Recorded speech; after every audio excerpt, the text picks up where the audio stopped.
Okay, welcome to the online causal inference seminar. Today, we're excited to have Panos Toulis and Wenxuan from the University of Chicago, who will talk about machine learning assisted randomization tests for complex treatment effects in A/B experiments.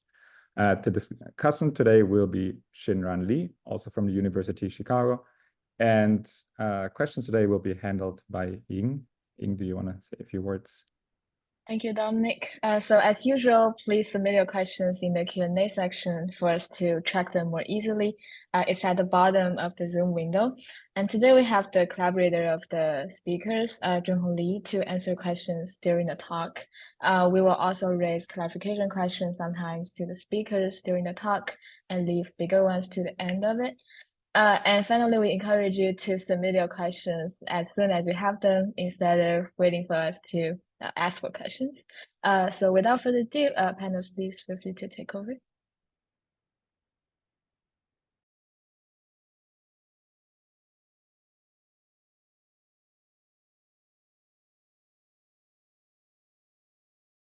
Okay, can you see my slides? Yep, awesome. Thanks so much. Thanks to the organizers for concluding this amazing set of causal inference talks this quarter. And we will try to rise to the occasion from our side. Okay, so this work, a few words first about two great students. One is Wenxuan at Booth and Junho Li, who's at CMU Stats and Public Policy. Wenxuan will join. You will hear from Wenxuan at the second part of this presentation. You will not hear from Junho, but he'll be around, and I'm sure you will hear from him like a causal talk by him soon in some other occasion. Okay, so what are we doing? So first of all, the setting is randomized experiments, which, you know, if done correctly, they're still the gold standard for causal inference. Specifically, like in online tech and in recent years, the A/B experiments, the A/B tests, as they call them, is the one version of this. They're used in massive scale to compare between two versions, let's say, of a website, of a product, or a service. And this, you know, they are, as I said, they're kind of widely popular right now, and they're kind of increasing in their adoption. And there are several methods to analyze these kinds of experiments, and the fact that the treatment was randomized make it easier. For example, a classical method is a t-test or some kind of regression model, which is totally fine and valid because, as I said, the treatment was randomized. However, despite that, even though it's valid in many settings, it tends to be limited to marginal effects. And if you have more complex experimental designs or more complex treatment effects, then it can be an issue, right? They might be limited. So today we will talk about a method that tries to unifies both simple and more treatment effects. The method of choice for us will be the so-called Fisherian randomization test, which is very similar to what is known as a permutation test. And this will also be the foundation for our methods today. Now, these types of methods are still popular. They are applied, and the great benefit is that they're finite sample valid. In practice, however, they tend to use simple statistics like difference in means. And so they tend to yield very similar results to the classical t-test. Now, for today, we will use this Fisherian randomization test, but we will extend them to utilize more complex test statistics, like beyond the simple difference in means. Specifically. Now, there are other methods like ANOVA-based methods that can be more flexible, but still they're also use more standard test statistics because they were developed in the context of linear models. And we'll talk about that later as well. We'll try to make as a thorough comparison as possible. Specifically for Fisherian randomization tests, the idea, if you haven't seen it before, the idea is actually quite simple. If you have an experimental study, the idea is when you analyze the data is to just randomize the treatment, okay, according to how the treatment was assigned. And then whatever statistic you're focusing on, you instead of trying to come up with its sampling distribution, you use this randomization distribution for the analysis. Okay, so you're using the randomization distribution as a substitute for the sampling distribution. It's very similar in spirit to the bootstrap, but the Fisherian randomization test is exact because you're randomizing things according to how they were assigned. Now, in an A/B experiment, the FRT, the Fischer normalization test, is in many cases it's exactly the same as a permutation test.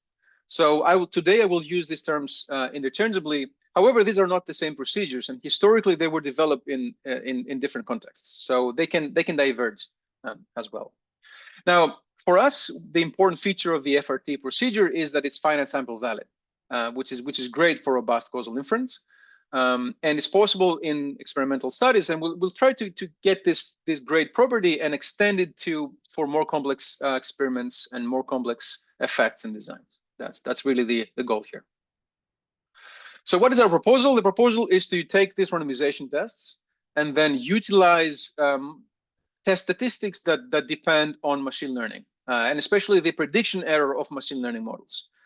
So the key novelty here is in this idea of using test statistics that are are based on machine learning methods.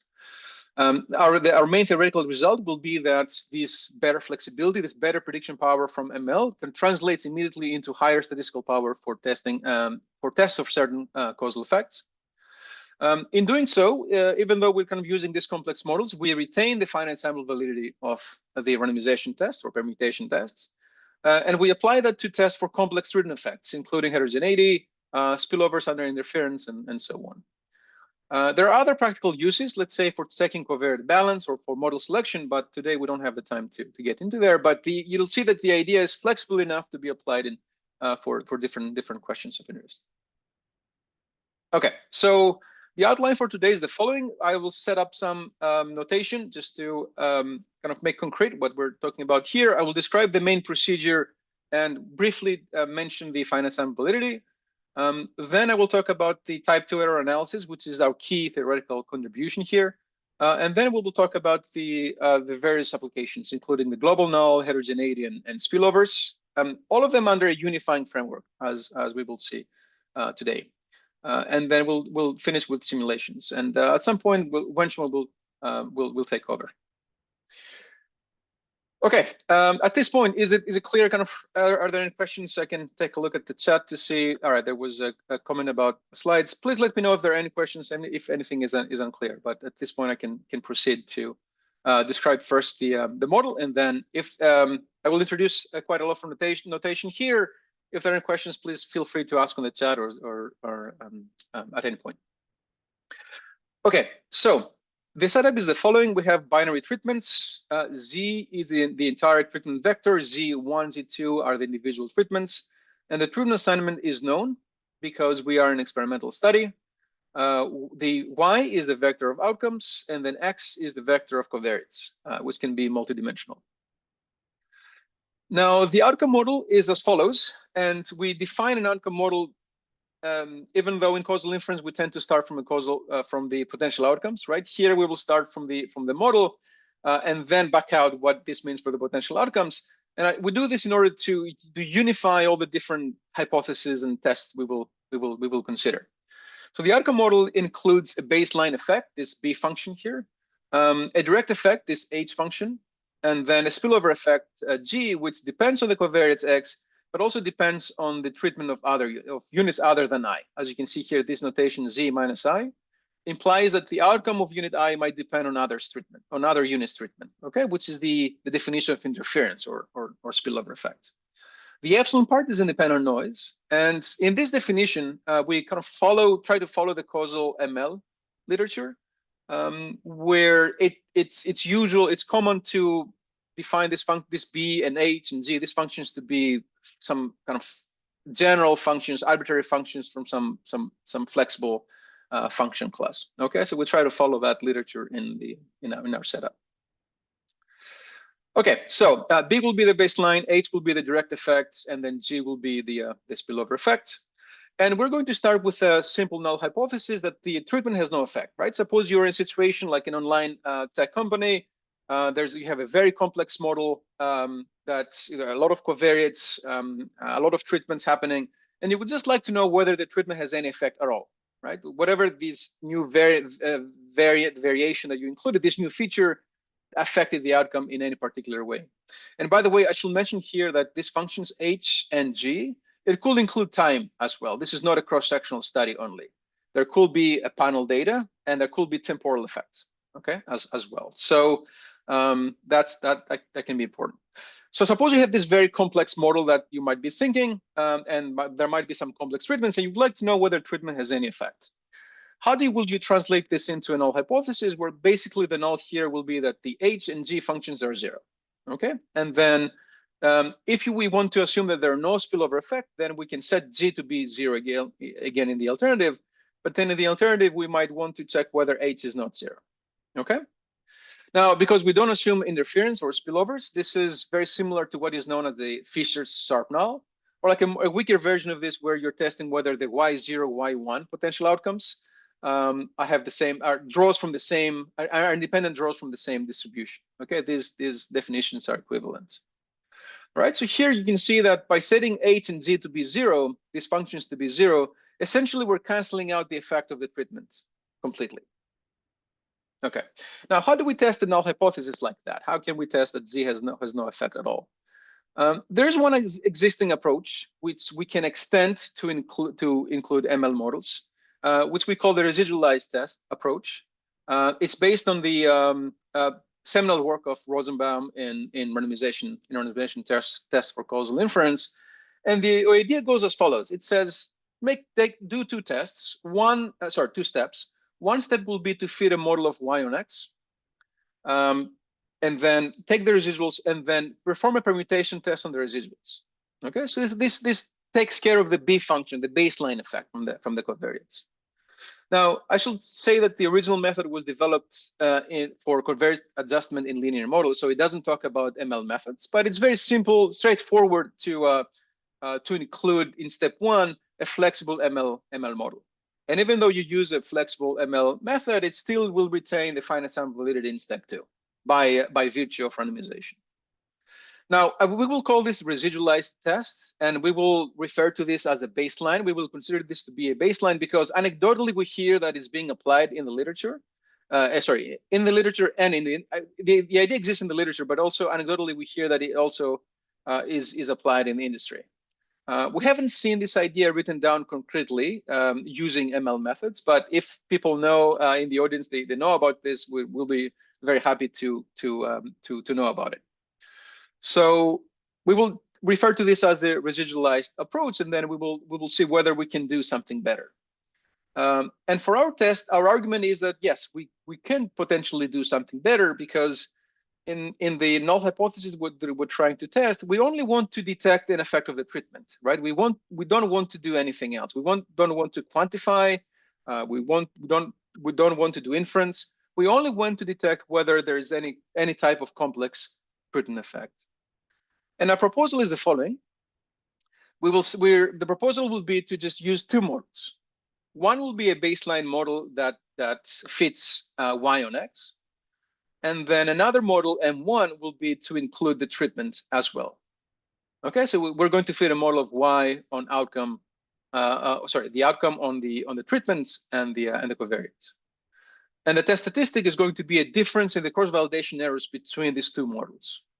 Right, the M0 that doesn't include the treatment, and then M1 that includes the treatment. Intuitively, this type of test statistic, it measures whether Z is predictive of the outcome. Okay, and so it can allow for, if the models are complex, it allows for complex dependencies between treatment and outcome, as much as they can be captured by my model M1. However, we should point out a limitation here is that this is only meant to test for a treatment effect, right? No matter how complex it is, it could be from a spillover, it could be from a temporal effect, it could be from a direct effect, but it's supposed to detect the treatment effect, not to quantify it. And this is where we think we can do better than a method like the residualized approach. Okay.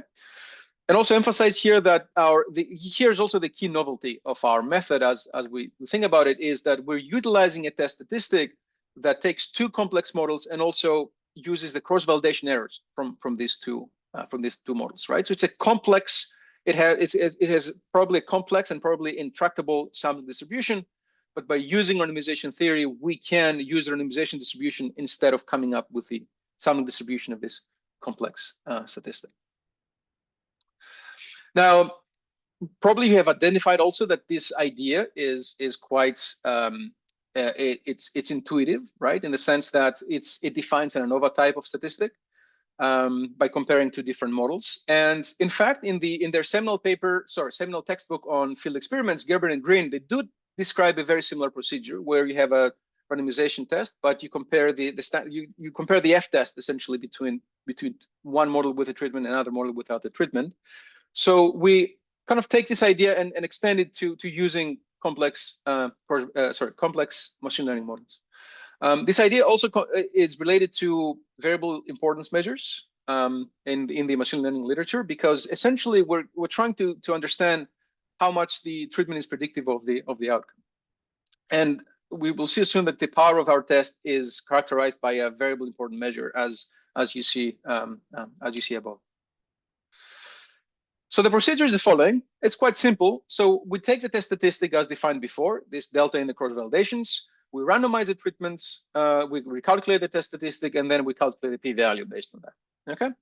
And now this is still under the null hypothesis of no treatment effect. This is still finite sample valid, regardless of how complex these models are, following the standard randomization theory. Okay. So finite sample validity is retained, even though we're using this kind of the complex definition of the test statistic. Now, of course, we have validity essentially for free from the experiment, but what about the type 2 error bound? And in order to make the analysis here, we make the following simplifying assumptions. We assume that we have a simple Bernoulli design. We make some assumptions about the properties of the covariates and the errors, and we also assume uniformly bounded outcomes.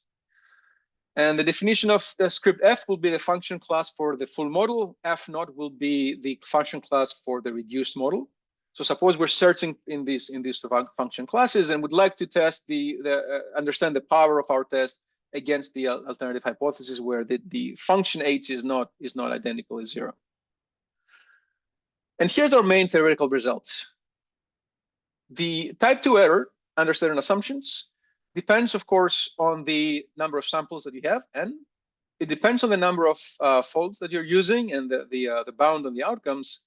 But it also depends crucially on this delta parameter, this delta square, as you can see over there. The delta is a measure that tries to quantify the variable importance of the treatment, right? It compares the prediction error from the M0 minus the prediction error from M1, the reduced model and then the full model. For example, in a linear model where tau is the coefficient for the treatment, this delta is tau squared. Okay, it's the stronger the treatment effect is, the higher the power is. So the takeaway here is that by using better predictive models, you kind of get a larger delta quantity, a more you kind of if the treatment is important, you're going to capture that better, and that leads to higher power for testing causal hypothesis. And finally, a comparison to the residualized approach, which from anecdotally we hear that it's being used in the literature, which, to remind you, first fits a model and then performs a randomization test in the residuals. We can also quantify the difference between what this is doing and what we are doing. And to do that, we'll just calculate the delta quantities for these two approaches. And because the power difference is really the difference in the power difference between these two approaches depends on the difference between these delta quantities. And we can show that under our theory assumptions that this difference is proportional to the variance in the H function, the heterogeneity in the treatment effect. So if there are no heterogeneous treatment effects, then these methods will be identical. But if there's some form of heterogeneity, then there will be a difference in the power between these two approaches. Okay, so that concludes our main theoretical result, and then going forward, Wenxuan can take over and can talk to you about how we take this idea even further and apply it to testing heterogeneous treatment effects and spillover effects. So Wenxuan, and please take over, and I'll try to answer some questions on the chat as well. Okay, sounds good. Thank you, Panos, and let me share my screen now.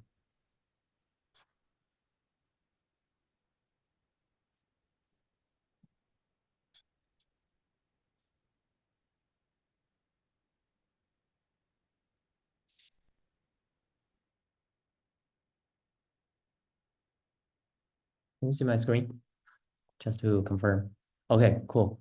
Hello, everyone. I'm Wenxuan, and I will continue from here and discuss other applications of our ML-assisted randomization test for different hypotheses beyond the global known case that Panos just introduced. And the first case we want to consider is this treatment effect heterogeneity.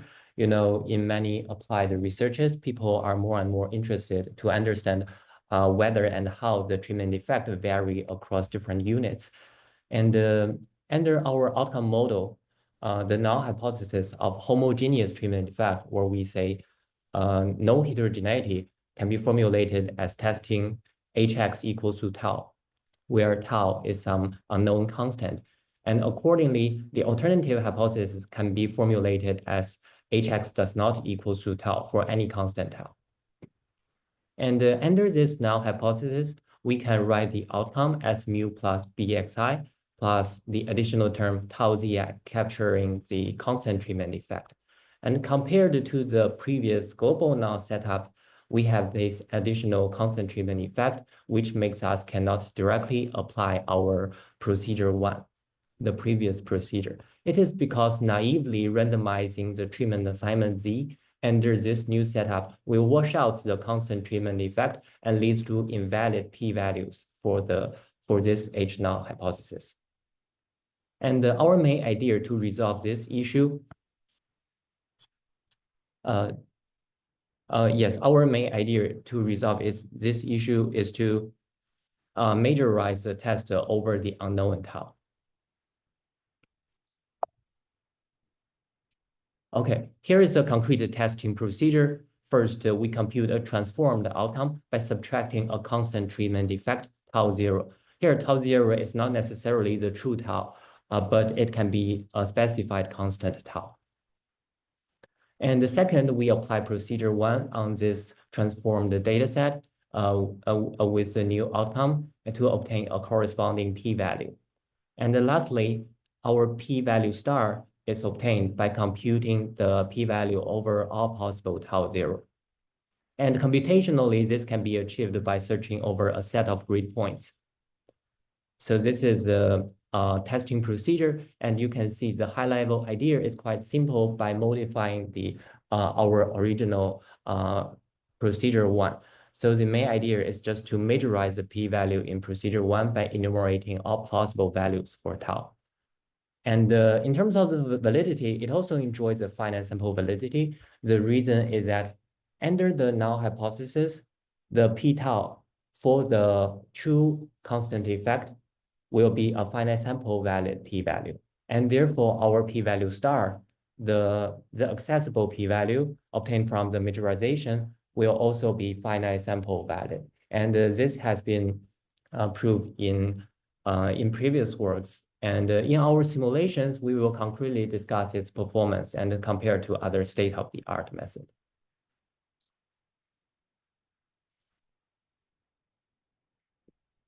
Okay, and yeah, if you have any questions, feel free to ask in the Q&A. So this is for the heterogeneity. And next is for the spillover. Spillover effect can occur when treatment on a unit influences the outcome of other units, as we show in our outcome model here. And this type of result can be very common in this type of effect can be very common in online social networks and many other field experiments. If we fail to detect such experiment, if we fail to detect such effect, it can lead to biased estimations or conclusions. Therefore, it is quite important to have a diagnostic test to check whether such effect exists or not on a given data set. So under our outcome model, the null hypothesis of no spillover effect can be formulated as G equals to 0. And accordingly, the alternative is G not equal to 0. To test this null hypothesis, we will define a new CV-based statistic and modify the procedure 1 to perform a conditional randomization following the idea of certain previous works.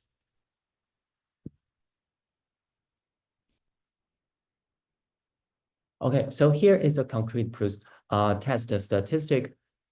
We also follow the previous idea to consider a reduced model and a full model. In the reduced model M0, we take the Zi and Xi as the inputs to feed the model. And in the full model M1, we take Zi, AI transpose Z, and X as inputs. And our final test statistic will be the difference of these two CV errors defined in equation 4 here. And in our definition, this A is the observed adjacency matrix between the units to help us capture the spillover effect. And therefore, in model 1, the term AI transpose Z basically returns the number of treated neighbors for a given unit. And you can clearly see that this type of test statistic will work in the spillover setup, because if spillover effects exist, they can be partially captured by the model M1 through the additional term AI transpose Z and X, but they will not be captured by M0, and therefore we can tell the difference. And our testing procedure, roughly speaking, will be following the procedure 1, but as we mentioned, we need an additional conditional randomization trick. Roughly speaking, we will focus on a subset of experimental units and randomize the treatment assignment Z by conditioning on a subvector of treatment, which is denoted by Zi here. Of course, in the conditional randomization, there are some technical details and caveats in implementing this conditional randomization, but we will not go to those details here. And the high-level takeaway is that we can incorporate those machine learning models to detect the spillover effect, and it also enjoys the finite sample validity because of this conditional randomization trick.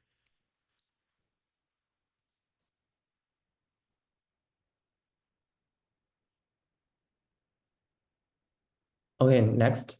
So far we have discussed a set of different ML-assisted tests, and now I will show some concrete simulation results.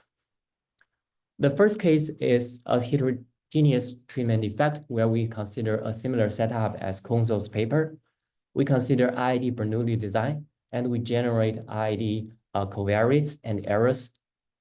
And importantly, we consider two types of heterogeneous effect. In setup A, we consider a linear heterogeneous treatment effect, which is captured by the Xi transpose beta 1 here in the middle of this equation. And in the second setup, we consider a nonlinear complex treatment effect, a heterogeneous treatment effect, which is captured by those combinations of indicator functions. And in both setups, as you can see, the blue parameter, tau s, controls the degree of heterogeneity. And when tau s equals to 0, it means no heterogeneity, and we reduce the problem to a null hypothesis.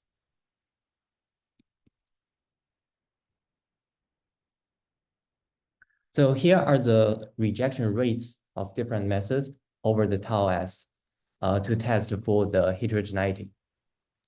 We implement two versions of our method, which is ML-FRT and LM-FRT. They in these two methods, we use the random forest and linear model as our model class to feed the data. So to clarify here, by using the ML-FRT, we are not proposing any new machine learning models. We are just using those off-the-shelf machine learning models. And we can do that because our method allows the combination of FRT and arbitrary off-the-shelf machine learning models. And two other state-of-the-art methods compared here is VR and SKS. They are proposed in Ding's paper, and they are also finite sample valid. VR uses a ratio of variances as a test statistic, and SKS uses a Kolmogorov-Smirnov test statistics. And in the linear setup, we observe that the red curve, which is the LM-FRT, has the best power, and it's trailed by the blue curve, which is ML-FRT. So both these are our method with different specification of the model classes.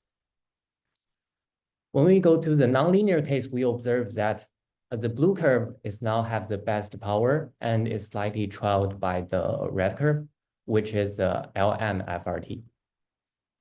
So here in our simulation, we want to highlight the relation between the red curve and the blue curve across these two different setups because it somehow aligns with our theory on the power. In setup A, which is a linear setup, a correctly specified linear model considered in LMFRT should have the best prediction power, as you can imagine, because it's correctly specified. And we can see that it's indeed the case because the red line dominates. And in the nonlinear case, we observe that the relation reverses. And it is because, as suggested by our power theory, in this nonlinear treatment effect, the random forest can have a better prediction power. And therefore, it leads to higher test power in our plot. So therefore, the observation is that indeed, the better prediction of the machine learning model can lead to better test power. And we will see the similar pattern in our later simulations as well.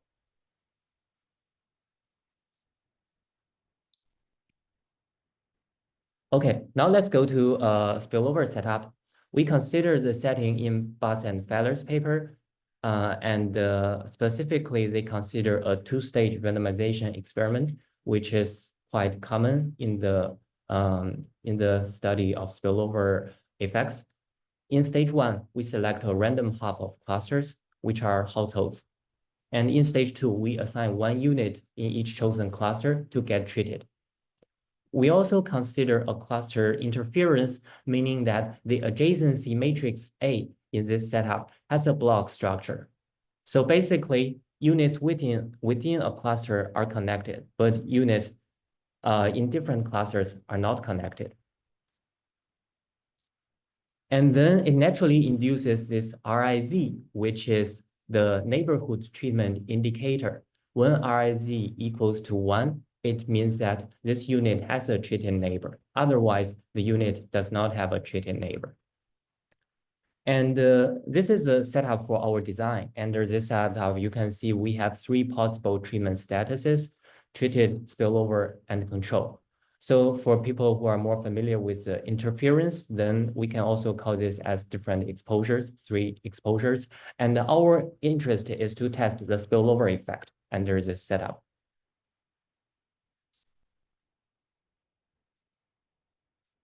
So we consider 2 data generating process for the spillover effect here. The first one is a constant spillover effect defined here. And this is exactly the same setup as the paper by Buss and Feller. The second setup here is a more complex nonlinear spillover effect captured by this combination of indicator functions. And we also consider some like a complex heteroscedastic structure in the noise in order to create a very complex data structure.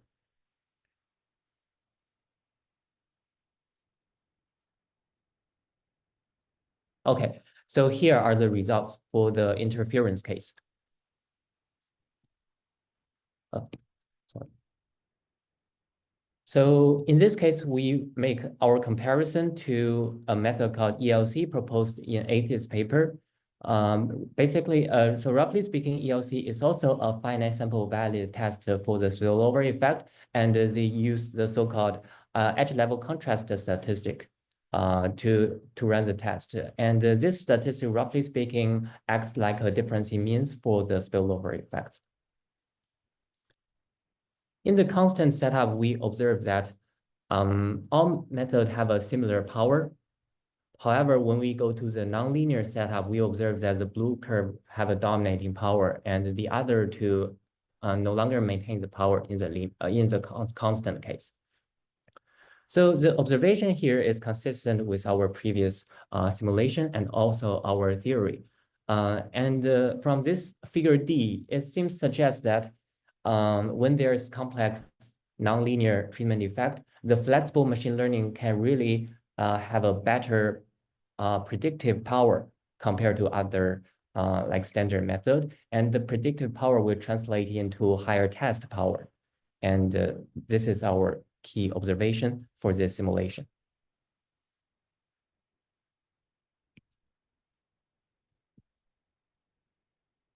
Okay, to summarize, we have introduced a set of ML-assisted randomization tests to test for various treatment effects under randomized experiments. And the proposed tests are finite sample valid by following the nature of randomization from Fisherian type of randomization test. And they also have a guaranteed power for capturing complex treatment effect by leveraging the ML and non-parametric models. This is supported by both our theory and our simulation results. And also, this kind of idea is very general. We just construct the test statistic by fitting two models with and without the effect of interest. And this framework can actually be extended to test other kinds of effects, and we are currently exploring that. So lastly, there are some clarifications and future directions. In practice, we view our test as some initial screening tools. So as we mentioned before, our test can detect the certain effect, but we don't return the specific scale of those effects. Therefore, our method and those asymptotic-based estimation method are complementary to each other and potentially synergistic. In practice, the practitioners can combine our method for testing and those methods for estimation to analyze the data set.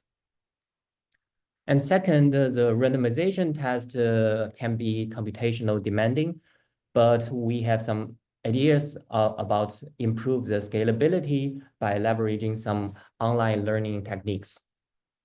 Also, we expect to apply our method to more general designs, such as factorial experiment.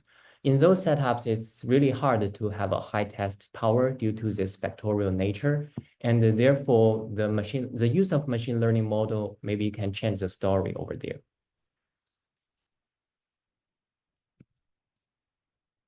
Okay, that's it for our talk.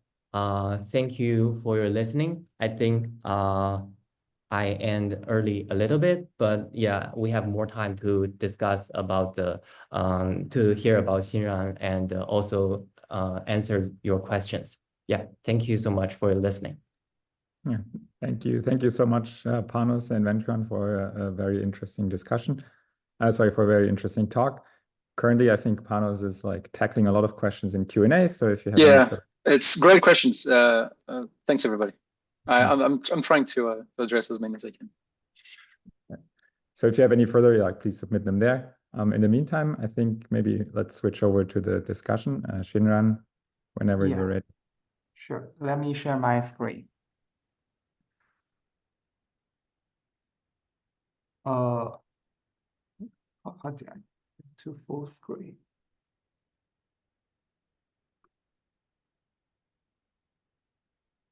Oh, can you see my slides?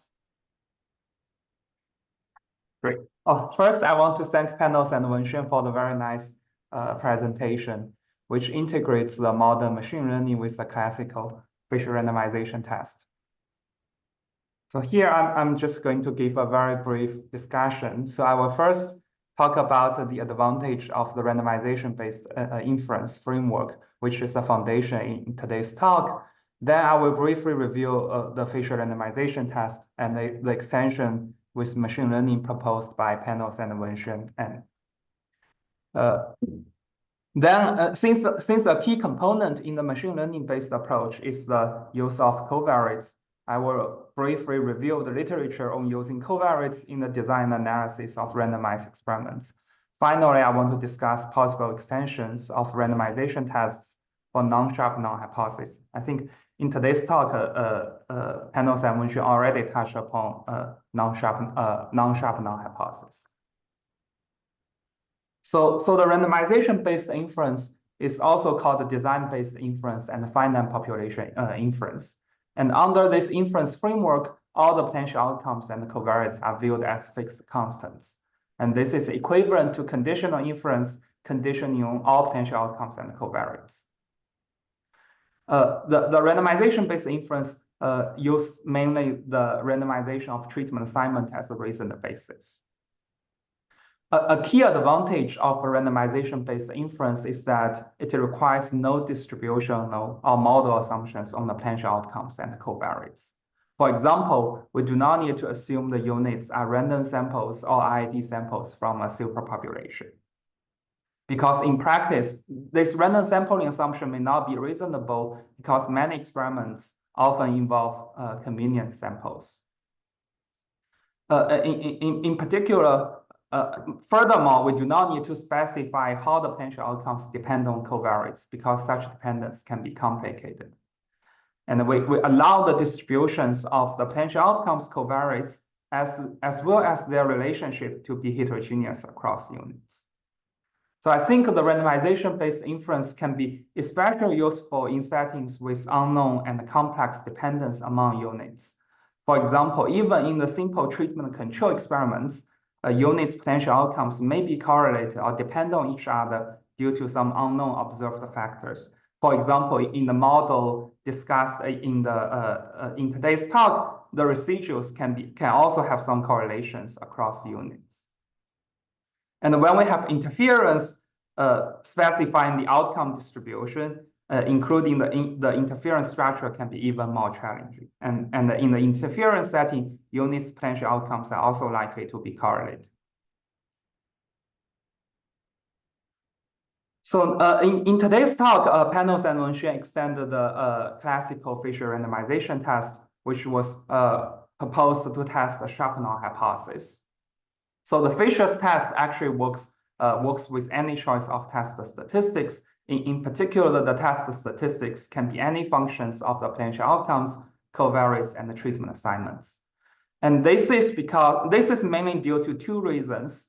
So first is we can know all the potential outcomes, particularly those missing potential outcomes from the observed data and the null hypothesis.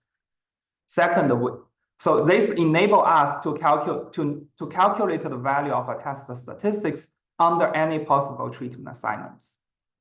Second, the distribution of a treatment assignments is known exactly because we are considering a randomized experiment. We design the distribution of Z ourselves.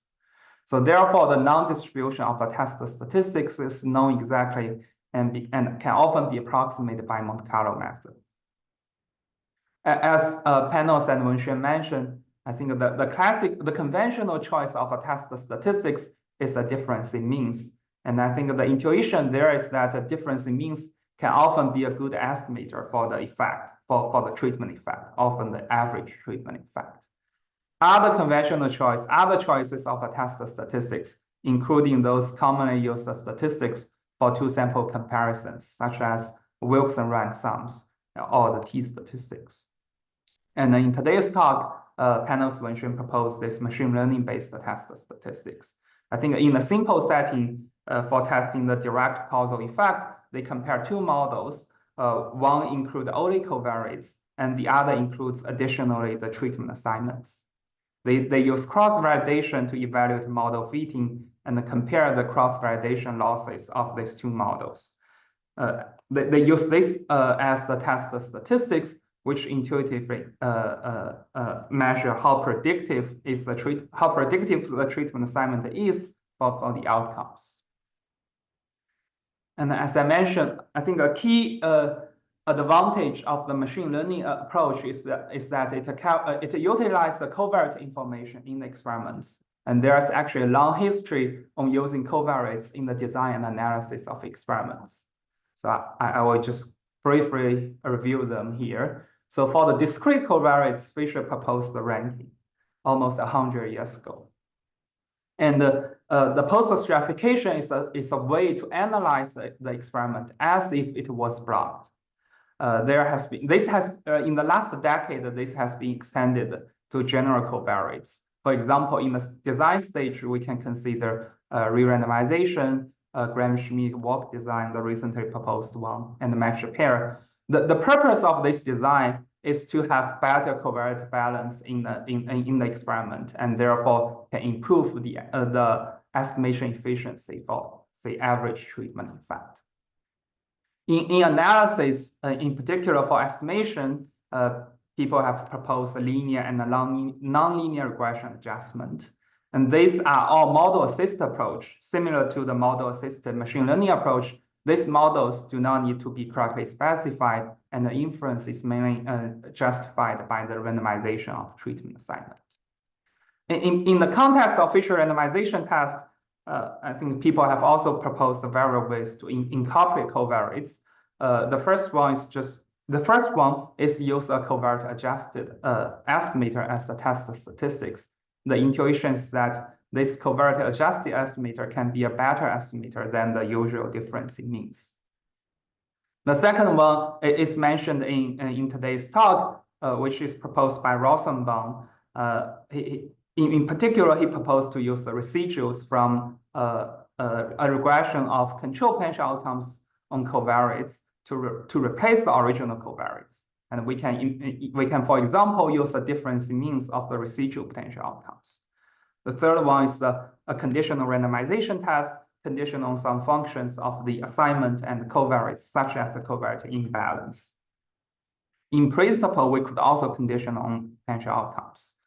And in today's talk, I think in a simple setting, Panos and Wenxuan proposed to compare these two models to like y on x and y on z and x. I think this is already mentioned. The question I list here is already discussed in today's talk. So my question is whether we can extend this existing approach, which mainly focus on linear models or simple parametric models, to incorporate the general machine learning tools. I think the one I was thinking about, which has been discussed in Panos and Wenxuan's talk, is the Rosenbaum's approach, where we use, say, some cross-validation residuals from the regression of y0 on x using some machine learning models. As demonstrated in their talk, their test statistics can have higher power. But I think this approach might have some computational advantage because the model only needs to be fitted once. And in particular, we do not need to refit the model when we draw a new assignment in the randomization test. So lastly, I want to talk about some possible extensions of a randomization test, in particular, the machine learning-based one for non-sharp null hypothesis. I think the author have already talked about two extensions for non-sharp null hypothesis. One is for the constant effect, the other is for the spillover effects. In general, I think the testing sharp null is useful when we're interested in whether a treatment has any effect at all. And I think the sharp null itself can be scientifically meaningful in many applications. And in general case, testing for sharp null is still useful as a preliminary step to determine whether further analysis is warranted, as commented in the Imbens and Rubin's book. So my question here is, can we generalize or extend this machine learning-based or assisted randomization test for more general sharp null hypothesis? I think in recent decades, there has been many extensions along this line. People have extended the randomization test to infer average treatment effects, attributable effects, bounded null hypothesis, and the quantiles of individual treatment effects. I think some of them realize a similar idea as Panos and Wenxuan's test for the constant effects. That is, we need to take maximization over some hypothesized effects. And also, the conditional randomization test is mentioned in today's talk as well, which is useful for testing non-sharp null hypothesis in settings with interference. Lastly, I want to mention some existing work trying to incorporate flexible machine learning algorithms similar in spirit to today's talk. I think the first case is a case where we have some pre-trained models using external samples. And in this case, we can simply use these pre-trained models to transform the covariates. And this transformed covariates might be more predictive of the outcome under, say, a simple linear model. The other ways is to use sample splitting or cross-fitting when the treatment, especially when the treatment assignments are mutually independent across units. But in order to fully utilize the data, we need to take care of the dependence across different subsets of data. One more thing I forgot to mention. I think in the current extension of randomization tests for non-sharp null hypothesis, they all require specific forms of test statistics, and some even require specific designs. I think the machine learning-based test proposed in today's talk works for any design and works for like more general forms of test statistics. And I think it's an open question whether it's an open question, but it's interesting if we can extend this machine learning-based tests to this non-sharp null hypothesis. I think that's all for my discussion today, and these are some references. Yeah, thank you. Thank you, Xinran, for the interesting discussion. Panos, do you want to respond, or Wenxuan? Yeah, I can add some thoughts, and then Wenxuan can follow up. So yeah, Xinran, thanks a lot. This is very nice. First of all, introduction of randomization inference and its advantages, and also some key open problems. I agree on all. I agree on all counts. These are, and you know, you're also at the forefront of that research where we try to extend the reach, let's say, the application of randomization tests to this weak null hypothesis. So basically going from the sharp effect to the average effect. Now, the suggestion about the fitting the model on the control outcomes, and then so that you can kind of fit the model once is great. And I think we will also agree that if computation is an issue, that's this type of approach is probably the best, I think, in practice. But if you can refit the model, then you probably are going to get a little more power, like more leverage from kind of refitting the model, especially if there are complex interactions. So there's an interesting computational trade-off here for sure. I think you're exactly right that when we try to extend to testing for average written effects, then it's really the crucial property is the test statistic. Like what can we prove about the test statistic, right? For example, synchronization, right? Like it's a common trick it's a very effective trick that people use to go from testing sharp nulls to testing sharp effects to average written effects. So you take a test statistic and then you studentize it, essentially. Now that can work for difference in means and regression based for simple, but if we have cross-validation based test statistic I think it's really might be like very challenging to synchronicize it correctly. So I think that's a great research question, but it should be very hard to tackle. Bounded nulls, you know that area much better. It also requires properties for the test statistics, and it's an open question whether cross-validation based test statistics can satisfy those properties, and so that we can extend to these bounded nulls. Testing for monotonicity of written effects. So yeah, all of that is crucially like, what can we say about cross-validation based test statistics, right? Like, which is, it's a useful measure, but what do we know about it theoretically? I think that's really the key question. And regarding the last point about covariate transformation, I hope that that can be dealt with using like a flexible machine learning model, right? So we don't have to make too fancy transformations before we fit anything. Like hopefully we use like a flexible model that can do this transformation for us. So hopefully that can be less of an issue than the non-sharp nulls. So yeah, these are my thoughts. Thanks. These are all great and valid points. Wenxuan, did you have any thoughts listening to Xinran? Yes. Thanks Xinran for the wonderful discussion, and yeah, I have some like similar feelings with Panos.